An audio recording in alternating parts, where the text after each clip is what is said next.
Good evening students. Last લેક્ચરની અંદર આપણે chapter number 4 પ્રાણી સૃષ્ટિ જે છે એ સંપૂર્ણ પૂરું કરેલું હતું. આજે હવે એક આપણે નવા ચેપ્ટરની શરૂઆત કરવા જઈ રહ્યા છીએ જેનું નામ છે ચેપ્ટર નંબર 10 કોષ ચક્ર અને કોષ વિભાજન, cell cycle and cell division. સૌથી પહેલા કોષ ચક્ર અને કોષ વિભાજન શું કહેવા માંગે છે એને સમજીએ, થોડું સરળ પડશે. તો સામાન્ય કોઈ એક કોષ છે જેના વિશે આપણે ચેપ્ટર નંબર 8 માં ભણી ગયા કે કોષ જે છે ઘણી બધી અંગિકાઓ ધરાવે છે, કણાભસૂત્ર, તારા કેન્દ્ર, અંતઃકોષ રસજાળ, કોષ કેન્દ્ર છે, કોષ દિવાલ છે, કોષ રસ પટલ છે, બરાબર. તો આવી ઘણી બધી અંગિકાઓ જે છે કોષ ધરાવે છે. હવે કોષ વિભાજન શું છે? તો કે એક કોષમાંથી બે કોષ બનવાની પ્રક્રિયા કોષ વિભાજન કહેવામાં આવે, બરાબર છે. કોષ વિભાજન વિશે વાત કરીએ જેને સેલ ડિવિઝન કહીશું આપણે. એટલે કે એક કોષમાંથી બે કોષો બનવાની ક્રિયાને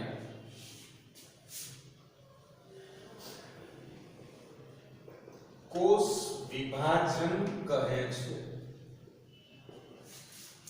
એટલે કે ફોર એક્ઝામ્પલ આપણી પાસે એક આવો કોષ છે, આ કોષ જે છે ને આપણી પાસે છે, તો આ એક કોષમાંથી બે કોષ બનવાની પ્રક્રિયાને આપણે શું કહીશું? કોષ વિભાજન કહીશું. આ એક કોષમાંથી આવા બે કોષો બનવાની પ્રક્રિયા એટલે કોષ વિભાજન, સેલ ડિવિઝન. હવે ખરેખર કોષ વિભાજનની જે પ્રક્રિયા એ ચક્રીય પ્રક્રિયા છે. ઘણા બધા તબક્કાઓમાંથી પસાર થઈને આ એક કોષમાંથી આવા બે કોષો બને છે, તો એને કોષ ચક્ર કહેવામાં આવે, બરાબર. એટલે કોષ ચક્રની સરળ વ્યાખ્યા અત્યારે આપશું આપણે. કોષ ચક્ર શું છે? તો કોષ વિભાજનના બધા તબક્કાઓ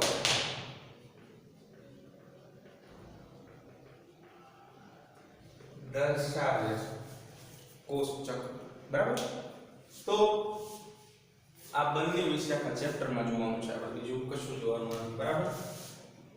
ચાલો તો જો હવે સૌથી પહેલા તમને પ્રસ્તાવનાની અંદર જરા કહે છે, થોડી બધી માહિતી આપે છે કે કોઈ પણ મનુષ્ય છે અથવા સજીવ છે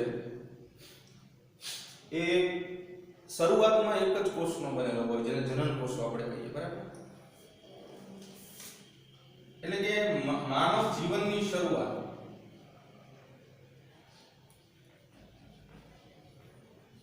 એક જ કોષથી થાય છે.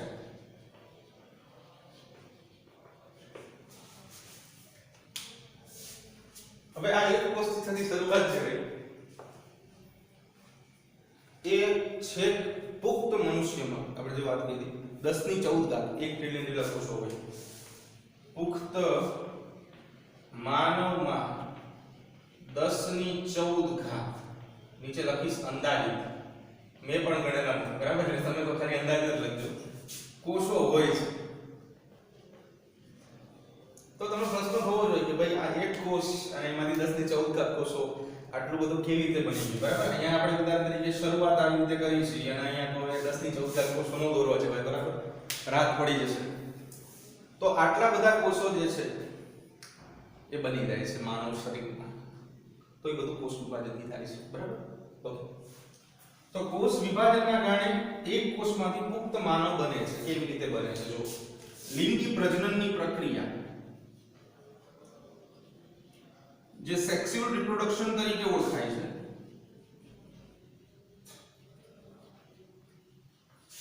એ લિંગી પ્રજનનની અંદર આપણે વાત કરેલી હતી કે એક નર ઘટક છે અને એક માદા ઘટક છે. હવે જો આ સંજ્ઞાઓ યાદ રહેવી જરૂરી છે જે NN સ્વરૂપે છે. આ બંને ભેગા થઈને 2N એટલે કે યુગ્મન જ બનાવે છે કે જેને આપણે ફલિતાંડ કહીએ છીએ. ઇટ્સ કોલ્ડ ઝાયગોટ, જે માત્ર બે કોષીય અવસ્થા ધરાવે છે. આવી રીતે, બરાબર. ખાસ ધ્યાન આપજો, બરાબર છે. સ્કીપ કરવાની કઈ જરૂર નથી. અહીંયા આપણે બધું સમજવું બહુ જ વ્યવસ્થિત છે. યુગ્મનજમાંથી આપણું પ્રાણી શરીર બને છે અથવા મનુષ્યનું શરીર બને છે. કેવી રીતે? તો કે કોષ વિભાજન દ્વારા. આ યુગ્મનજથી શરૂઆત થઈને આપણે પુખ્ત શરીર બનાવીએ છીએ. કેવી રીતે? તો કે શરૂઆતમાં શું હોય છે, આપણી પાસે ખાલી કોષો હોય છે. આ કોષો સંખ્યામાં વધારો કરીને પેશીઓ બનાવે, પેશીઓ ભેગી થઈને અંગ બને, અંગ ભેગા થઈને અંગતંત્ર બને અને અંગતંત્રો ભેગા થઈને આખું શરીર બનાવે. સિક્વન્સ ઓલરેડી ક્યાંક ને ક્યાંક આપણે ભણેલા છે છોકરાઓ, બરાબર? એટલે સમજી શકો છો. બીજું કે આવી રીતે કોઈ પણ સજીવ જે છે એ વૃદ્ધિની ક્રિયા દર્શાવે. વૃદ્ધિ, ઇટ્સ અ ગ્રોથ. શું કહેવા માંગે છે? વૃદ્ધિ. યાદ કરો ચેપ્ટર 1, સમજેલા હતા આપણે કે વૃદ્ધિ ખરેખર શું છે? કોષોની સંખ્યામાં વધારો થવો એ વૃદ્ધિ તરીકે ઓળખાય. કોષોની સંખ્યામાં વધારો થવાની ક્રિયા ને આપણે વૃદ્ધિ તરીકે ઓળખીશું. તો કોષોની સંખ્યામાં વધારો કેવી રીતે થાય? એટલે કે એકમાંથી બે કઈ રીતે બને? કોષ વિભાજનથી, બરાબર? એટલે કે કોષ વિભાજનની ક્રિયાથી વૃદ્ધિ થશે, એટલે કે કોષોની સંખ્યામાં વધારો થશે. બીજી પ્રક્રિયા જે છે વિભેદન પ્રક્રિયા, કે જેમાં કોષોમાંથી પેશી બનશે. Cells are converted into tissue, એટલે કે કોષો પેશીમાં રૂપાંતરિત થશે. કોષો પેશીમાં રૂપાંતરિત થાય. આ બેનો સમન્વય કરો, બેને ભેગા કરો એટલે એક નવી પ્રક્રિયાનો જન્મ થાય કે જેનું નામ છે વિકાસ. વિકાસ એટલે વૃદ્ધિ પ્લસ વિભેદન. એટલે વૃદ્ધિ પ્લસ વિભેદન એટલે કે વિકાસ. વિકાસ બહુ જ જટિલ પ્રક્રિયા છે કે જે આ બંનેને સમાવે છે. નથી કહેતા કે વિકાસ વધી ગયો એટલે સજીવ શરીરની વાત છે, બરાબર? તો આ પ્રસ્તાવના હતી.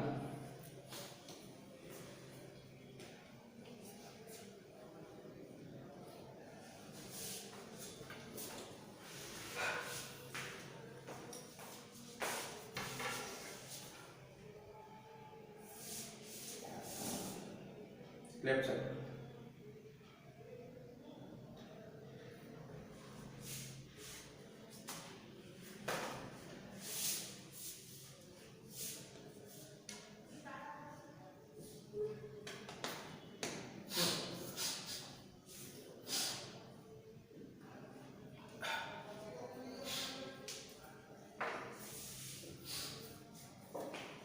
ચલો આગળ જઈએ આપણે. હવે નવા ટોપિકની શરૂઆત કરશું આપણે. જે ટોપિકનું નામ જ કોષ ચક્ર છે. કોષ ચક્ર વિશે જોઈએ આપણે.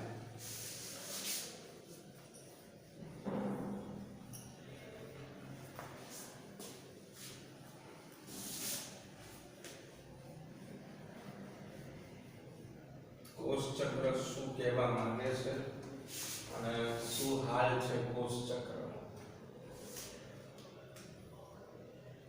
ઓકે, સ્ટાર્ટ કરીએ કોષ ચક્ર વિશે.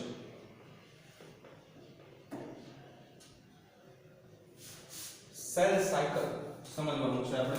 કોષ ચક્ર શું છે એના વિશે વાત કરીએ. તો કોષ ચક્ર જે છે એ ડીએનએ સ્વયં જનન અને કોષ વૃદ્ધિ દર્શાવે છે. એટલે કોષ વૃદ્ધિ એટલે વૃદ્ધિ જે હમણાં આપણે વાત કરી કે કોષોની સંખ્યામાં વધારો થવાની પ્રક્રિયા. પણ એક આ શબ્દ કદાચ તમારા માટે નવો છે, ડીએનએ સ્વયં જનન. ડીએનએ ડીઓક્સીરિબોન્યુક્લિક એસિડ ચેપ્ટર 9 માં ભણેલા છીએ આપણે.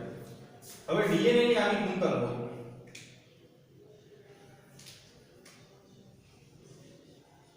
like this, બેવડી કુંતલ હોય. આ બેવડી કુંતલ છૂટી પડી જાય અને એના જેવી નવી કુંતલો જે છે એ સર્જાય, જેને આપણે ડીએનએ સ્વયંજનન કહીશું.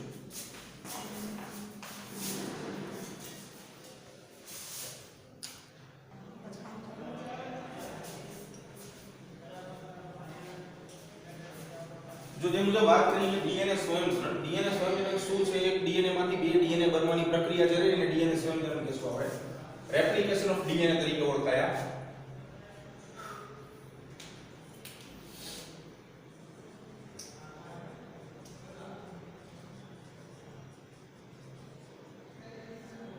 રેપ્લિકેશન ઓફ ડીએનએ, એક ડીએનએ માંથી બે ડીએનએ બનવાની પ્રક્રિયા.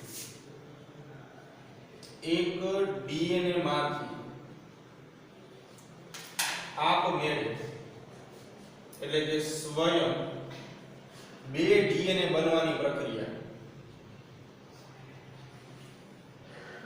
જેને આપણે શેના તરીકે ઓળખશું? ડીએનએ સ્વયંજનન જે છે એના તરીકે ઓળખશું.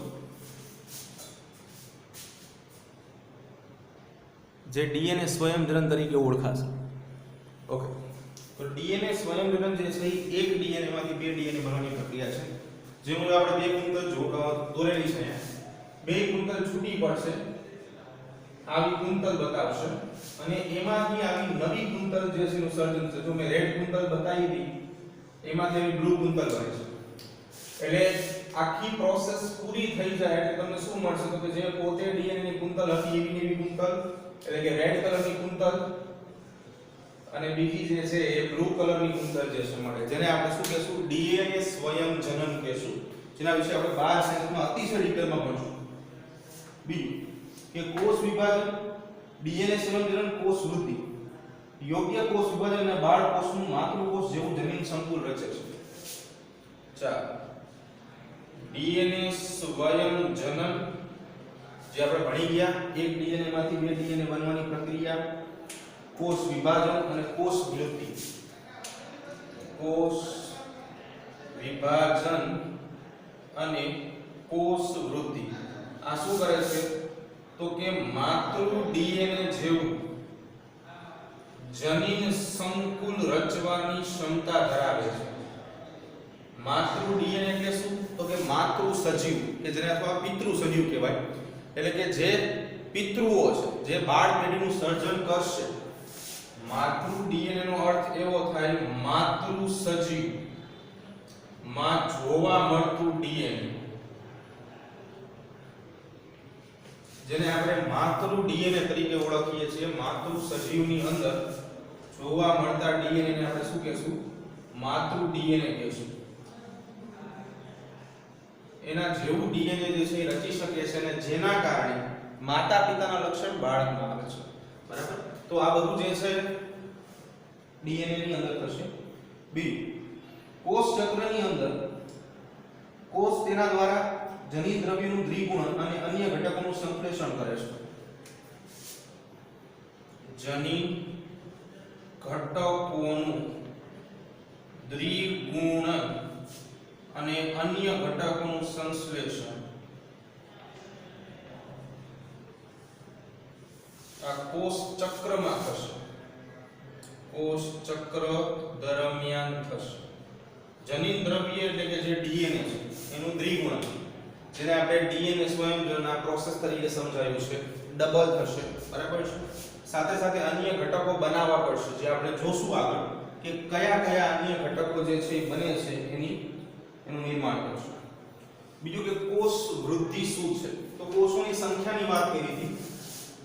અને બીજી વાત સમજીએ કે કોષ વૃદ્ધિ દરમિયાન કોષનું કદ વધે છે, જે કોષ રસના કદ વધવાના કારણે થાય. કોષ રસનું કદ વધે.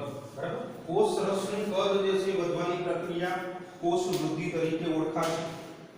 બીજું કે કોષ વિભાજન દરમિયાન દ્વિગુણિત રંગસૂત્રો જે છે એનું સર્જન થાય છે.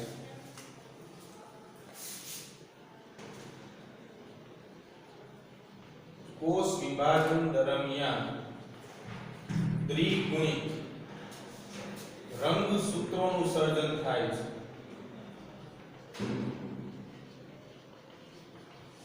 ફોર એક્ઝામ્પલ કે આ એ રંગસૂત્ર છે જેની અંદરથી આવા એક અને બે રંગસૂત્ર જે છે ડીએનએ એનું સર્જન થયું કહેવાય. તો આવી રીતે દ્વિગુણિત રંગસૂત્ર જે છે એનું સર્જન થશે.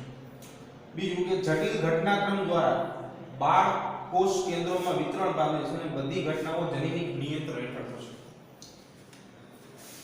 હવે જો બે બની ગયા છે પછી એક જટિલ ઘટનાક્રમ દ્વારા એક સિક્વન્સ દ્વારા આ બંને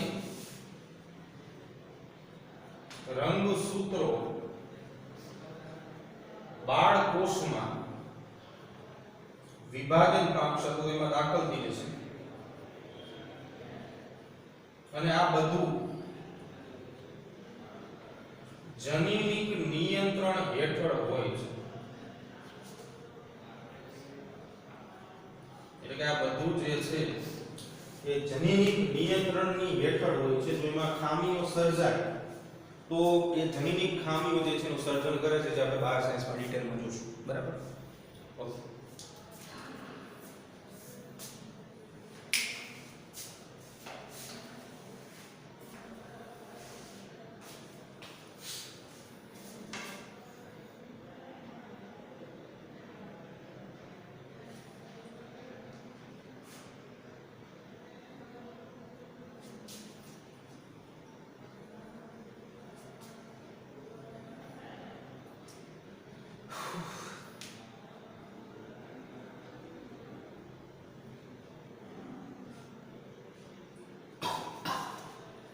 चलो આગળ જઈએ હવે કોષ ચક્ર વિશે વાત કરતા હતા હવે કોષ ચક્રના કેટલાક તબક્કાઓ જે છે સમજવાના છે કે કોષ ચક્ર જે છે એના તબક્કાઓ શું છે આકૃતિ દ્વારા સમજશું અને બધી વાત કરશું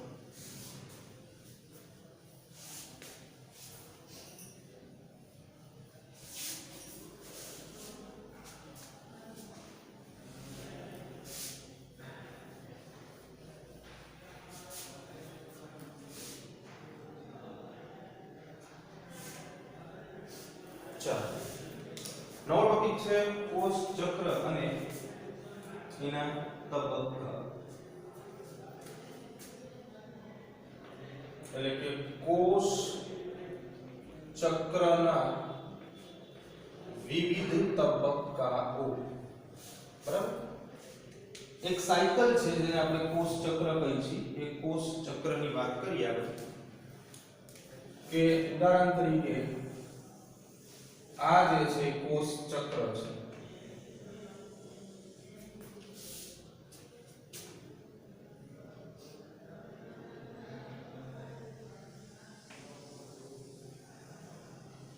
કોષ ચક્રના વિવિધ તબક્કાઓ જે છે આ સાયકલ અનુસાર આપણે સમજશું કે કોષ ચક્રના વિવિધ તબક્કાઓ જે છે એ શું કહેવા માંગે છે પહેલા કે જે કોષ ચક્ર પૂરું થવાનું અને એક કોષમાંથી બે બાળકોષ બનવાની જે પ્રક્રિયા છે એનો સમયગાળો દરેક સજીવમાં અલગ અલગ હોય છે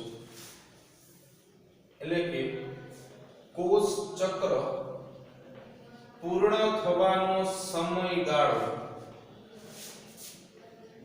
દરેક સજીવોમાં જુદો જુદો હોય છે જુદો જુદો હોય છે ઉદાહરણ તરીકે આપણે વાત કરીએ માનવમાં 24 કલાકની અંદર એક કોષ ચક્ર પૂર્ણ થાય છે જ્યારે એક કોષી ફૂગની અંદર આ જ કોષ ચક્ર જે છે એ પૂરું થવા માટે 90 મિનિટ જેવો મોટો સમયગાળો જે છે એ લાગી જાય છે તો આમ જોવા જઈએ તો માનવમાં 24 કલાક અને ઈસ્ટની અંદર ખાલી 90 મિનિટ જે છે એની અંદર પૂર્ણાહુતિ થઈ જાય છે બીજું કે કોષ ચક્રના મુખ્ય બે તબક્કાઓ છે કોષ ચક્ર મુખ્ય બે તબક્કાઓ એની અંદર પહેલો તબક્કો જે છે જેને આપણે એમ તબક્કો કહીશું અને બીજા તબક્કાને આપણે આંતરાવસ્થા તરીકે ઓળખીએ છીએ આંતર અને આરામની પરિસ્થિતિ પણ કહેવાય બરાબર છે આંતરાવસ્થા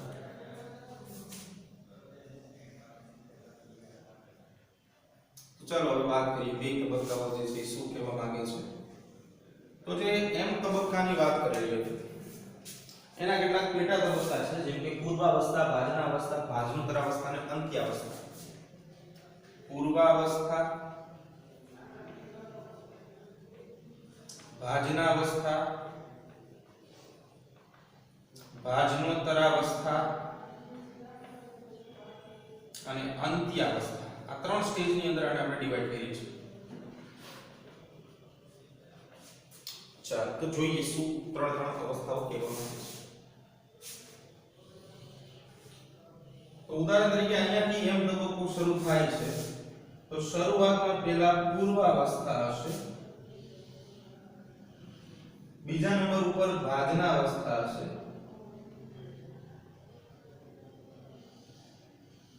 ત્રીજા સ્ટેજની અંદર ભાજનોત્તર અવસ્થા હશે,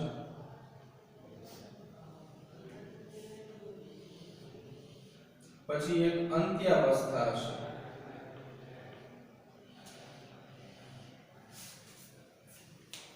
ચાર અવસ્થાની અંદર આપણે ડિવાઈડ કરેલું છે. હા, પૂર્વાવસ્થા, ભાજનાવસ્થા અને ભાજનોત્તર અવસ્થા.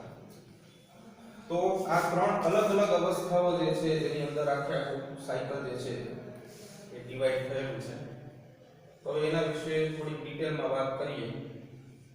બધી અવસ્થાઓ જે છે જે એમ તબક્કાની અવસ્થા છે જેની આપણે વાત કરી અને એના વિશે આપણે ડિટેલમાં પાછળ ભણવાનું પડશે. આ બધી અવસ્થા પૂરી થઈ ગઈ એટલે આ બધી અવસ્થા પૂરી થવાના કારણે કોષ રસ વિભાજન નામની અવસ્થા આવશે જે સમજશું આપણે.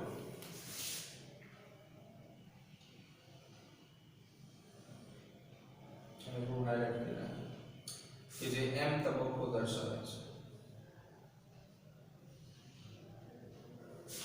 પછી અહીંયા આવશે એક પ્રક્રિયા કે જેનું નામ છે કોષ રસ વિભાજન નામની પ્રક્રિયા. કોષ રસ વિભાજનની પ્રક્રિયા જે છે એ દર્શાવશે. પછી એક નાનો તબક્કો G0 તબક્કો આવશે.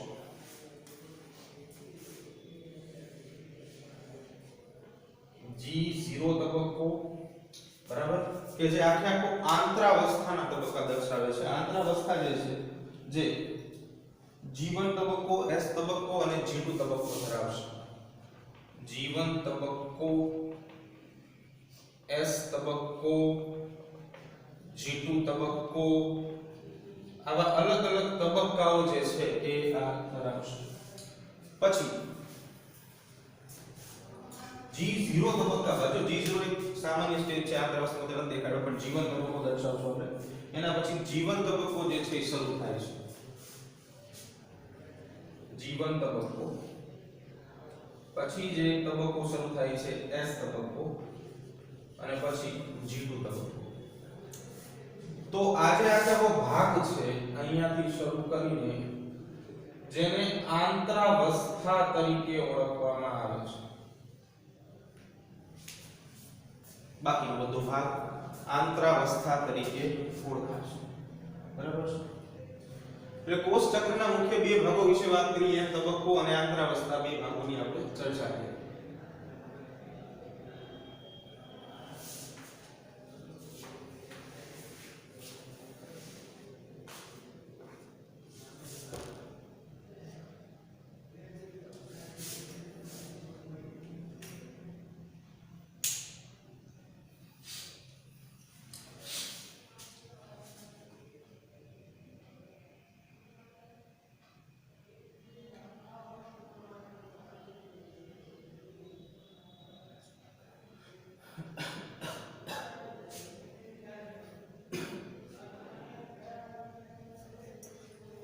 ચાલો આગળ જઈએ. આપણે ચક્રની એમને રાખશું. બરાબર છે. આ ભાગમાં થોડુંક ચેન્જ કરીએ. છેલ્લે આપણે જોયું કે કોષ ચક્ર મુખ્ય બે અવસ્થાઓ ધરાવે, બે તબક્કાઓ છે. એક તબક્કો અને બીજો તબક્કો આંતરાવસ્થા. બરાબર. હવે આગળ વાત કરીએ કે બીજા કયા કયા તબક્કાઓ જે છે એ કોષ ચક્રની અંદર આવશે. જો તો આગળ જે વાત કરી છે આપણે કોષ ચક્રના અલગ અલગ તબક્કાઓની, તો એની અંદર સૌથી પહેલા એમ તબક્કો કે જેનું બીજું નામ છે વિભાજન તબક્કો. એમ તબક્કો અથવા વિભાજન તબક્કો બે કહેવાય તો સેમ. એમ તબક્કો અથવા તો બીજું નામ શું છે એનું વિભાજન તબક્કો. આ બંને તબક્કા વિશે વાત કરશું. તો જે આ એમ તબક્કો કે વિભાજન તબક્કો છે કે જે કોષ વિભાજન એટલે કે સમસૂત્રી ભાજન જે છે એને રજૂ કરે છે. આ કોષ વિભાજન અને સમસૂત્રી ભાજન રજૂ કરે. કોષ વિભાજન આપણે સમજી છીએ કે એક કોષમાંથી બે કોષ બનવાની પ્રક્રિયા. સમસૂત્રી ભાજન જેનું બીજું નામ છે સમભાજન એટલે કે એક જ સરખા બે કોષો બનવાની પ્રક્રિયા જે છે એ એમ તબક્કો અથવા તો વિભાજન તબક્કો જે છે એ રજૂ કરશે. બીજું કે આંતરાવસ્થા જે છે, આંતરાવસ્થા, આંતરાવસ્થા શું છે? તો બે ક્રમિક એમ તબક્કા વચ્ચેની અવસ્થા. જો એમ તબક્કો પૂરો, આંતરાવસ્થા શરૂ, પાછો એમ તબક્કો, આંતરાવસ્થા. એટલે કે શું છે? બે ક્રમિક એમ અવસ્થા વચ્ચેની સ્થિતિ છે અથવા તો બે ક્રમિક એમ તબક્કા વચ્ચે સ્થિત અવસ્થા દર્શાવે છે આંતરાવસ્થા. બરાબર? આંતરાવસ્થા જે છે એ આરામની પરિસ્થિતિ અથવા તો આરામનો તબક્કો પણ કહી શકાય અને કોષ મોટા ભાગનો સમયગાળો પોતાની આંતરાવસ્થામાં વિતાવે છે. કોષો મોટા ભાગનો સમયગાળો તેઓની આંતરાવસ્થામાં વિતાવે છે એટલે આરામની અવસ્થા છે. બરાબર? આંતરાવસ્થાનું બીજું નામ જે છે જે આરામની અવસ્થા તરીકે પણ ઓળખાય, ઉપનામ છે. તમે સમજી શકો છો કે જો એમ તબક્કો ખાલી આટલો સ્ટેજ દેખાય છે, બહુ ઓછો થયો, જ્યારે આંતરાવસ્થા બધો તબક્કો દર્શાવે છે, તો એના ઉપરથી આપણે કહી શકાય કે આંતરાવસ્થા જે આરામની અવસ્થા છે એની અંદર કોષો જે છે પોતાનો મોટા ભાગનો સમયગાળો જે છે એ વિતાવે છે. જેમ કે મોટા ભાગનો સમયગાળાની જે વાત કરી, માનવની અંદર જ વાત કરીએ, હ્યુમન 24 કલાક લાગે છે એટલે કે એક દિવસ જે છે એક કોષ ચક્ર પૂર્ણ થાય.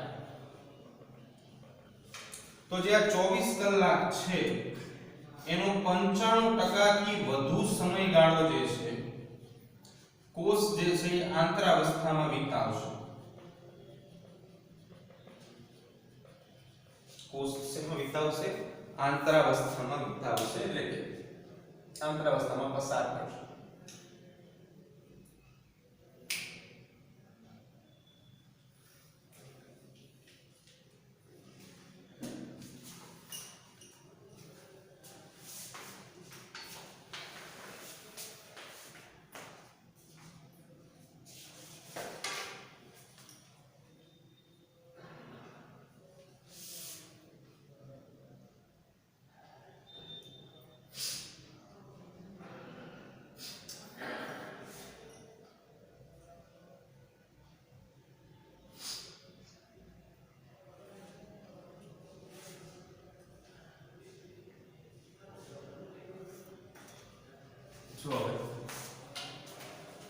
વજન જેટલો ઉપાડી શકો એટલું જ કામ કરવાનું અને એવી જ રીતે જેટલું ભણી શકો એટલું જ ભણવાનું. બરાબર? આ બે સિદ્ધાંતો જીવનમાં યાદ રાખવાના, તકલીફ ન પડે. બરાબર? ચાલો તો હવે થોડુંક લાઇટલી સમજાવતો જઈશું, બહુ બધા નહીં. આગળ આપણે થોડી એમ તબક્કા વિશે ડિટેલમાં વાત કરીશું. આંતરાવસ્થા અને એમ તબક્કાની થોડી ઘણી સામાન્ય વાતો આપણે કરી કે ભાઈ બે જે છે એ શું દર્શાવે છે. આંતરાવસ્થા વિશે લાસ્ટમાં વાત કરતા હતા આપણે કે બહુ લાંબો સમયગાળો જે છે 95% જેટલો સમયગાળો એમાં વિતાવી દે છે. ઓકે, હવે એમ તબક્કાની વાત કરીએ. એમ તબક્કો કે જેને આપણે વિભાજન તબક્કો પણ કહેતા હતા.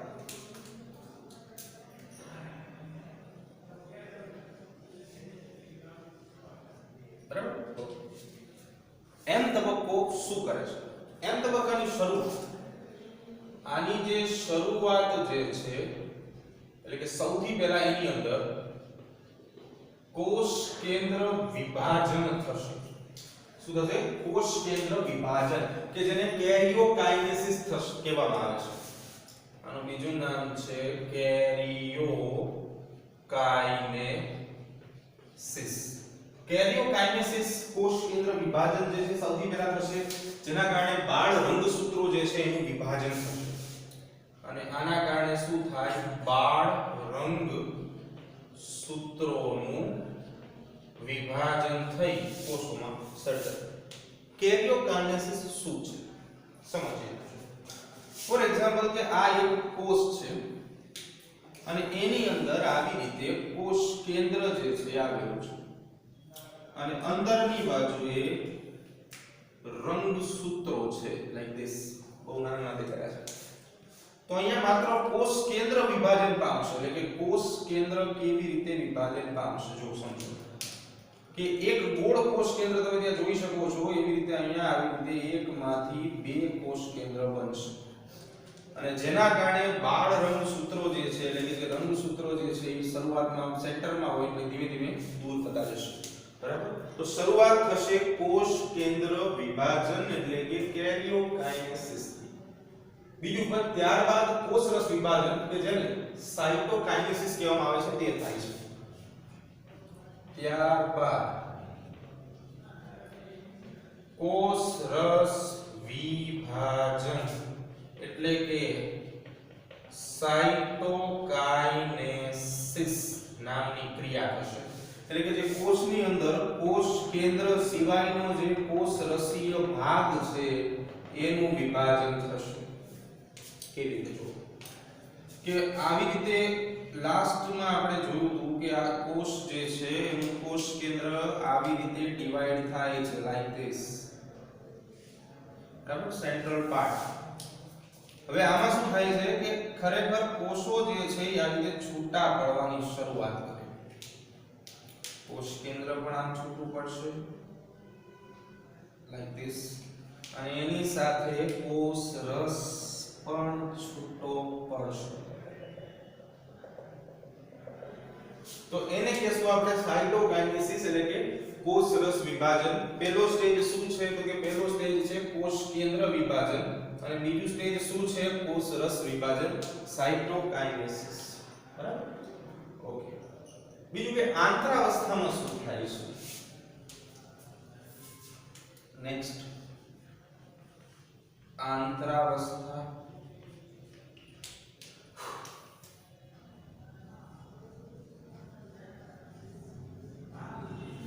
તો આંતરાવસ્થાની જ્યારે વાત કરીએ છીએ તો આંતરાવસ્થામાં કોષ ક્રમબદ્ધ કોષ વૃદ્ધિ અને ડીએનએ સ્વયંજનન નામની પ્રક્રિયામાંથી પસાર થશે. કોષ વૃદ્ધિ અને ડીએનએ સ્વયંજનન આવી પ્રક્રિયાઓમાંથી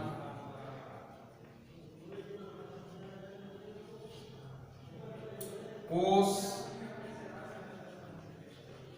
પસાર થશે આંતરાવસ્થામાં. બરાબર, બીજું કે એટલા માટે આપણે આંતરાવસ્થા જે છે એને ત્રણ ઉપ તબક્કામાં વિભાજિત કરેલા છે.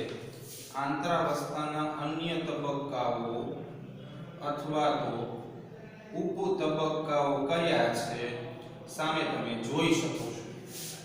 કયા કયા છે? First is G1, second is S and third is G2. તો આવા ત્રણ અલગ અલગ તબક્કાઓ જે છે એ આંતરાવસ્થા ધરાવશે.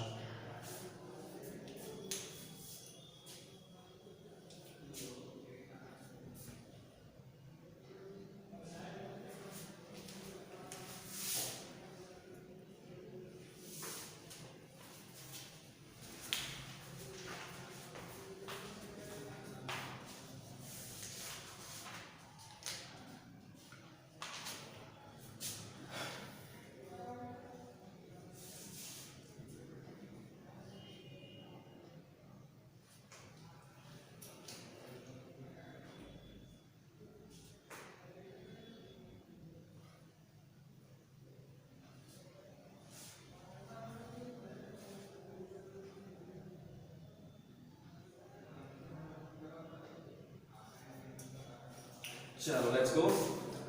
હવે જો વાત કરવાની છે આ પેટા તબક્કાઓની અથવા તો ઉપ તબક્કાઓની. બરાબર, શું કહેવા માંગે છે આ તબક્કા. ચાલો તો હવે આ ચક્રની પણ કઈ જરૂર લાગતી નથી. કેમ કે તબક્કાઓને તમે જોઈ લીધા છે, G1 તબક્કો, G2 તબક્કો, S તબક્કો શું કહેવા માંગે છે એ હવે આપણે સમજશું. ઓકે, ચક્ર જવા દઈએ.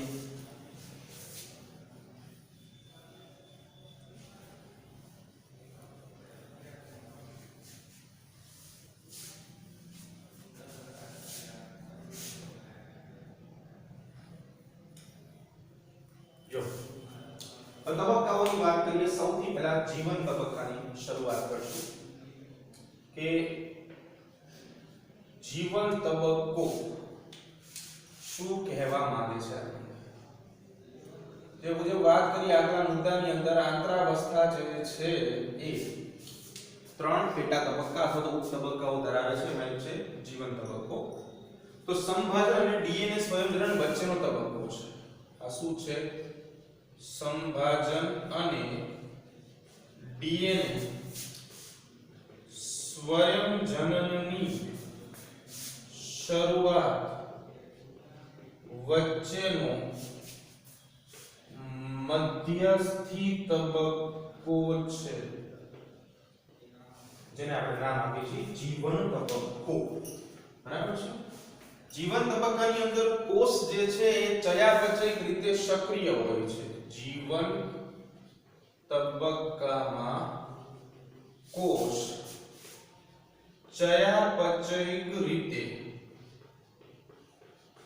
સક્રિય હોય છે. એટલે ચયાપચયની પ્રક્રિયા, મેટાબોલિઝમ બહુ વધુ માત્રામાં કરે છે, બહુ જ સક્રિય હોય છે. કારણ કે એમાં તે ચય પ્રક્રિયાઓ જલ્દી થશે, કારણ કે અહીંયા આપણે કંઈક ને કંઈક સર્જન કરવાનું છે, કશું નિર્માણ કરવાનું છે, એટલા માટે.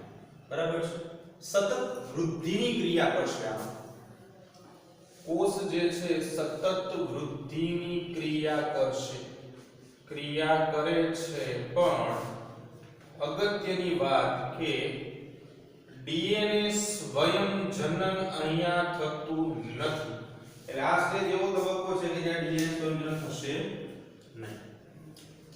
G1 તબક્કા બાદ બીજો તબક્કો હતો જેને આપણે નામ આપતા હતા S તબક્કો. S તબક્કો શું કહેવા માંગે છે એની ચર્ચા કરીએ આપણે. તો S તબક્કાની અંદર, S તબક્કાનું બીજું નામ જે છે S તબક્કો અથવા સંશ્લેષણ તબક્કો. સંશ્લેષણ તબક્કો. S તબક્કો અથવા તો સંશ્લેષણ તબક્કો જે છે એ શું કહેવા માંગે છે? ચાલો એની વાત આ બધા મુદ્દાઓ જે છે એ આપણા G1 તબક્કાઓ માટે છે. બરાબર? ઓકે, તો S તબક્કાની અંદર ડીએનએ નું સંશ્લેષણ થાય છે. ડીએનએ નું સંશ્લેષણ આ તબક્કાની અંદર. બરાબર? બીજું કે સ્વયંજનન થઈને ડીએનએ ની માત્રા જે છે એ બમણી થાય છે. ડીએનએ સ્વયંજનનની પ્રક્રિયાથી ડીએનએ ની માત્રા બમણી એટલે કે ડબલ થાય છે. જો શબ્દ સમજો, ડીએનએ ની માત્રા બમણી થાય છે, પણ અહીં ડીએનએ ની સંખ્યામાં વધારો નથી થતો. સંખ્યામાં વધારો થતો નથી, માત્ર જથ્થામાં વધારો થાય છે, સંખ્યામાં વધારો થતો નથી. એટલે કે S તબક્કા પહેલા, ઉદાહરણ સાથે સમજીએ. S તબક્કા પહેલા જો કોઈ કોષમાં ડીએનએ ની માત્રા 2C હોય તો S તબક્કા બાદ આ કોષની અંદર ડીએનએ ની માત્રા કેટલી થવી જોઈએ? તો કે આપણે કીધું છે ડબલ થવી જોઈએ, એટલે 4C થવી જોઈએ. શરૂઆતમાં 2C હતી, સમજાવ્યું આપણે કે ડબલ થઈ જાય એટલે શું થઈ જવી જોઈએ? 4C થવી જોઈએ. બરાબર છે? ઓકે. બીજું કે પ્રાણી કોષમાં S અવસ્થાની શરૂઆત દરમિયાન કોષ કેન્દ્ર ડીએનએ સ્વયંગ્રહણની શરૂઆત કરે છે અને એના કારણે ડીએનએ સ્વયંગ્રહણની શરૂઆત થવાના કારણે તારા કેન્દ્ર કોષ રસમાં દ્વિગુણન પામે છે. પ્રાણી કોષમાં તારા કેન્દ્ર હોય છે. પ્રાણી કોષમાં ડીએનએ સ્વયંજનનની ક્રિયા દરમિયાન કોષ કેન્દ્ર કે કોષ કેન્દ્રની અંદર જ ડીએનએ હશે. કોષ કેન્દ્રમાં ડીએનએ સ્વયંજનનની પ્રક્રિયા દરમિયાન તારા કેન્દ્ર જે છે કોષ રસમાં દ્વિગુણન પામે છે. તારા કેન્દ્ર કોષ રસમાં દ્વિગુણન પામે. જો કેવી રીતે પામે એટલે આટલા મુદ્દાઓ જે છે એ બધા આવશે અહીંયા S તબક્કા. તો આવી રીતે કે જ્યારે કોષ વિભાજન પામતો હોય લાઈક ધીસ આવી રીતે ઉદાહરણ તરીકે એક કોષમાંથી બે કોષો બનતા હોય તો તારા કેન્દ્ર જે છે ને એ શું કરે છે દ્વિગુણન પામે છે. એટલે કે આવી રીતે એક તારા કેન્દ્ર હોય એની અંદરથી આવા બે તારા કેન્દ્ર બની જશે. એટલે આને આપણે કહીશું દ્વિગુણન પામતા તારા કેન્દ્રો. રાઈટ? ઓકે. લાસ્ટ પોઈન્ટ કે જે G2 તબક્કા છે. G2 તબક્કા દરમિયાન સમવિભાજનની તૈયારી સ્વરૂપે પ્રોટીન સંશ્લેષણ થાય છે અને કોષ વૃદ્ધિ કરે છે. G2 તબક્કો કોઈ ઉપનામ નથી એનું.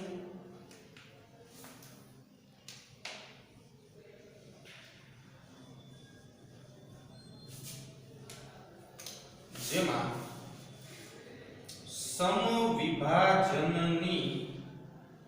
તૈયારીઓ સ્વરૂપે કોષ પ્રોટીન સંશ્લેષણ કરે છે અને સતત વૃદ્ધિ ચાલુ રહે છે.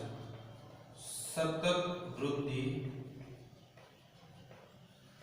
ચાલુ રહે છે. બરાબર? આ બે મુદ્દાઓ જે છે એ આપણા G2 તબક્કાઓ માટે. બરાબર? ઓકે. તો બસ આજે આટલું રાખીએ. તો આજનો લેક્ચર આપણે અહીંયા પૂરો કરીશું. બાકીનું નેક્સ્ટ લેક્ચરમાં આવતીકાલે જોશું.